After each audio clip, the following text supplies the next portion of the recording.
Hi, I'm Gwen Napier. And I'm Nikita Collins. And this is your RCHS News Update.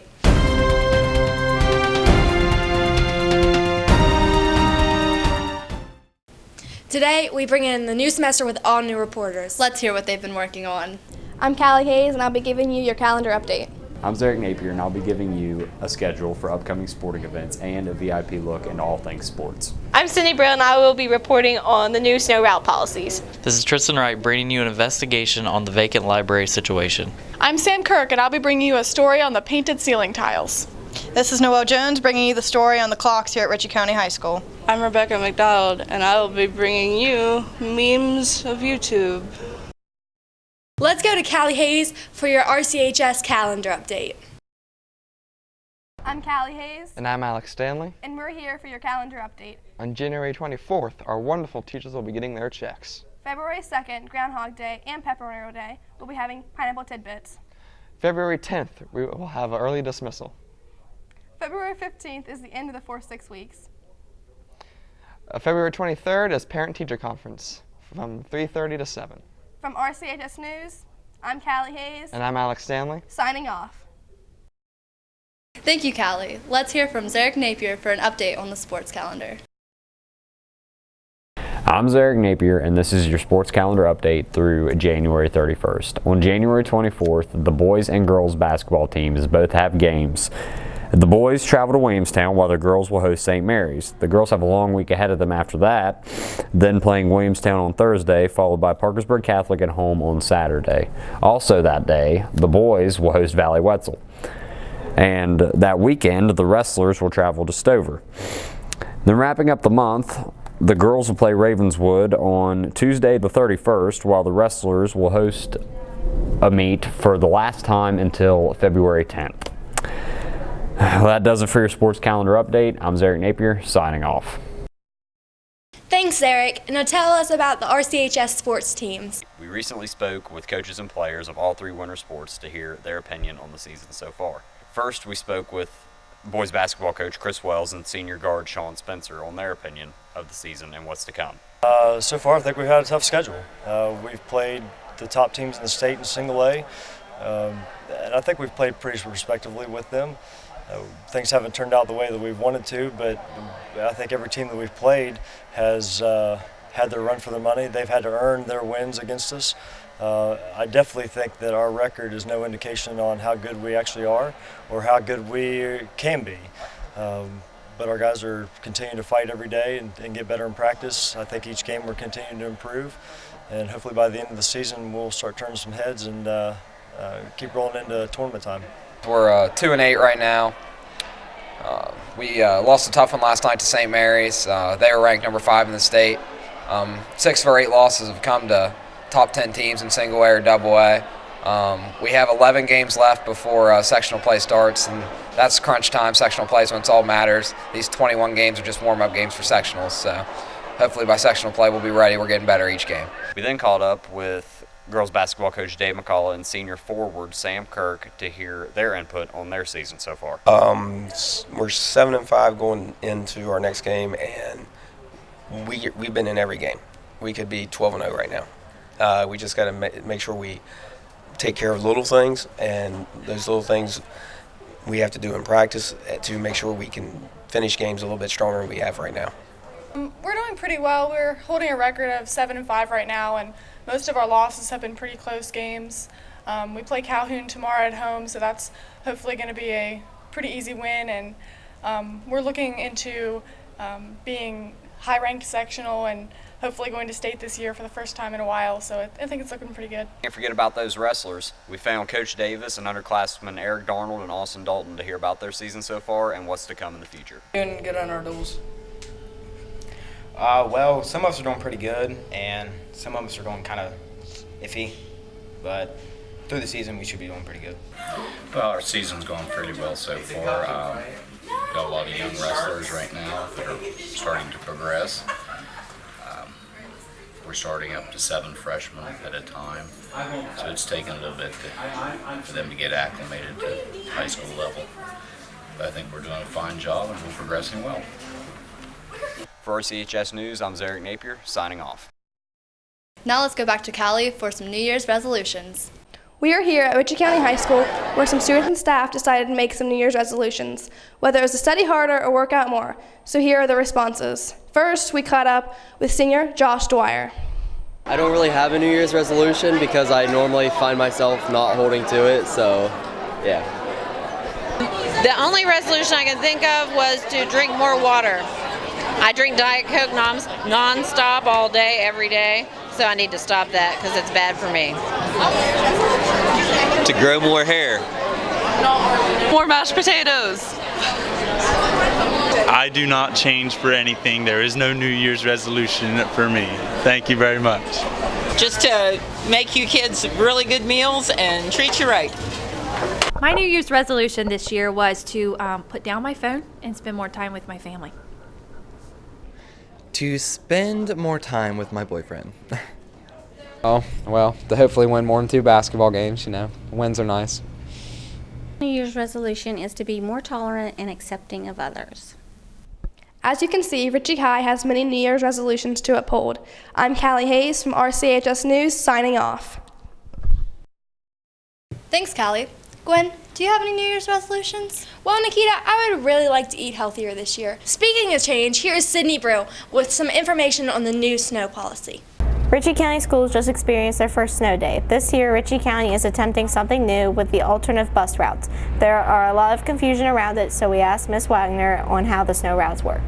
You know, the main roads may be clear, but those hollows, they call them, you know, they push all the snow back and buses can't get up there and turn around. So let's say we have a really bad snow, sometimes we may miss a whole week of school because we can't get buses up those roads.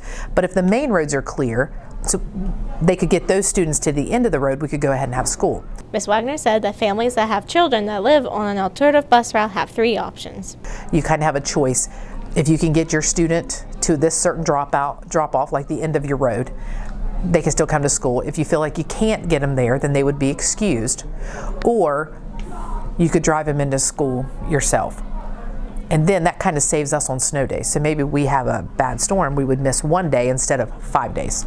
Ms. Wagner said that students who live on the alternative bus routes can have excused absence from school only if they cannot make it to their alternative bus route. We then asked Ms. Doak what she thought about the snow routes. Honestly, whenever Mr. Kaufman mentioned the idea at the beginning of the school year, I was kind of excited about it because I'm one of the people who live really off of a main route, so it's cleared, but then end up sitting at home for several days waiting for these back roads to clear. So I think that it keeps everybody safe, but then allows kids who can get to school to where those days aren't counted against us. Rico Wright, who lives on a snow route, explained why he did not like the idea. And the only car we have that does run well in the snow is in the shop, and I don't know when we're going to get it back. So I would have to travel, or my mom would have to travel 20 minutes down the road to get me to my alternate bus route, which is probably not going to happen very often.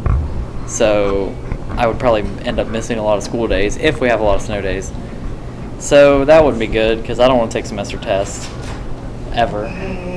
So yeah, I don't really like my alternate bus route. Students and teachers at Ritchie County High School have mixed feelings about the snow routes. There's no way to know until we have to use them. Thanks, Sydney. Nikita, what do you think about the new snow route policy? Well, Gwen, I understand both sides of the argument. But on another note, here's Tristan Wright with the investigation of the empty library. Questions have been asked about how to access the library since it is now closed during the morning and at lunch. We set out to find out who to look for to check out a book and how our staff views the library. The library. What used to be a place of comfort and opportunity has been absent of student use for some time. With rather vague information at hand, we met with Mrs. Wagner for more details. It is definitely not the way it used to be, and it's not necessarily the way we would like for it to be. We wish there was somebody in there that would man the library so students could go in, check out books, take care of the media, make sure we're up to date on the newest magazines, all that kind of stuff. But since we don't have anyone in that position, because we've lost positions at the high school, that is one of them that we've lost, just having it open for students to go in and out as they please. Things have, walked away, books are coming up missing. With all that's been said about the library, there are teachers that would benefit from it. Yeah, it really would, because my classes read for 20 minutes every day, or most days, and if they had a wider selection of books to pick from, I think that would make the students be more likely to enjoy what they're reading. Also, Mrs. Wyndham is working tirelessly to revolutionize the library. We also tried to make it more study friendly in there, because the library really needs to be used as a resource, and it was being kind of used as a hangout more than it was a resource. So students that did need to study or that did need to use an area that was quiet weren't able to do that. And we don't have very many of those. So that's why I was trying to push this idea of keeping the library quiet, which is what it needs to be. For now, the library is in use for Help Lab only. To check out a book, talk to a teacher or one of the RCHS staff. For RCHS News, this is Tristan Wright signing off. What an interesting story, Tristan. Now let's go to Sam Kirk for the down low on the up high, also known as the ceiling tiles.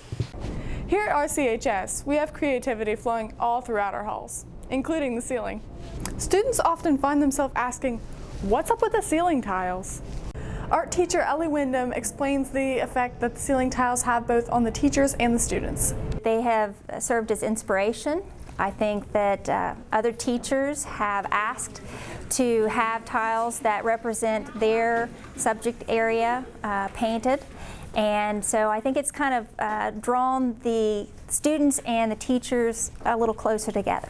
English teacher Sarah Doak gives her input on the 6 ceiling tiles that she has in her classroom. I absolutely fell in love with these ceiling tiles. I absolutely love adding the aspect of art into the hallways and showcasing a lot of our children's talent. So I came up with some quotes that really that I liked at the end of the year. And so I gave those quotes to Miss Wyndham. I'm like, listen, whenever you get a chance, give some of these quotes out to some of your students, and if they choose to do a ceiling tile, I would love to showcase some of those in my classroom. One of my goals as a teacher is to create an atmosphere that the kids enjoy coming into every day. Art-loving anatomy teacher Thomas Knotts believes that the ceiling tiles add an educational element to the school as well as an artistic element. They get a chance to maybe get inspired. Maybe it'll actually remind them that they need to do some of their homework. They could actually remember a question on the test because they look up and they see something that maybe was from a chapter.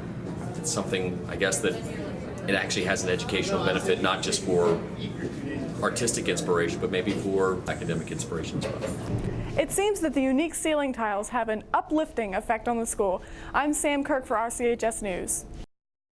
Thanks for that report, Sam. Now here's Noelle Jones bringing you the clocks of RCHS. It's no secret that Ritchie County High School clocks are not created equal. We're here today to investigate deeper into this conspiracy. Senior Noah O'Day thinks the clocks aren't that big of a deal. I think it's not necessarily a big deal. I think people make too big of a deal out of it, and it's really just stupid because people are stupid and they need to get over themselves. Meanwhile, Dakota Trevina has a job and worries about the precious time that he loses and how it's detrimental to his career. They need to be up to speed because it makes me late for my job. I've been late several different occasions because their times are really slow and they need to speed them up to normal time. Junior science teacher Miss Schimmel and freshman English teacher Miss Stoke explain how the clocks disrupt their plan and drive her crazy. They disturb me because I'm very OCD about time and I always like to know what time it is, and none of them tell me the time. The clocks here at school absolutely drive me crazy. I am one that likes to tell time, I like for everything to work. And so whenever I'm upstairs, I have no idea what time it is. And if I were a teacher up there, that would drive me nuts. I'm very fortunate because outside my classroom, I do have a clock that works, so during break, I can kind of take a glance at it. Vice Principal Mr. Lawrence determines the difficulty of synchronizing the clocks. And so it's such a hassle to go back and reprogram those all the time. Just like that same program runs the locks on the front door at certain times, so by the time you have daylight savings time in there, it can get off a minute or 2 or 3, and it just takes a hassle to adjust them sometimes. It seems uncertain whether Ritchie County High School's clocks will ever be synchronized, but the only thing we can do is wait. I'm Noelle Jones, reporting for Ritchie County High School, signing off. Thank you, Noelle. Now let's hear from Rebecca McDonald with some YouTube highlights.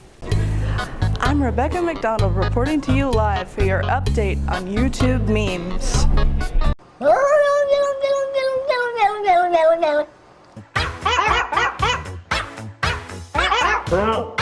Born. With that big fat butt, wiggle, wiggle, wiggle. Wiggle, wiggle.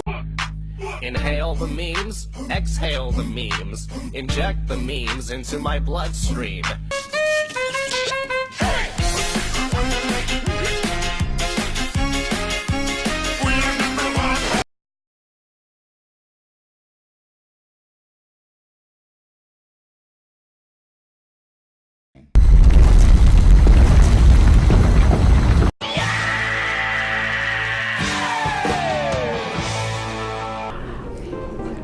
And as always, I'll see you next time.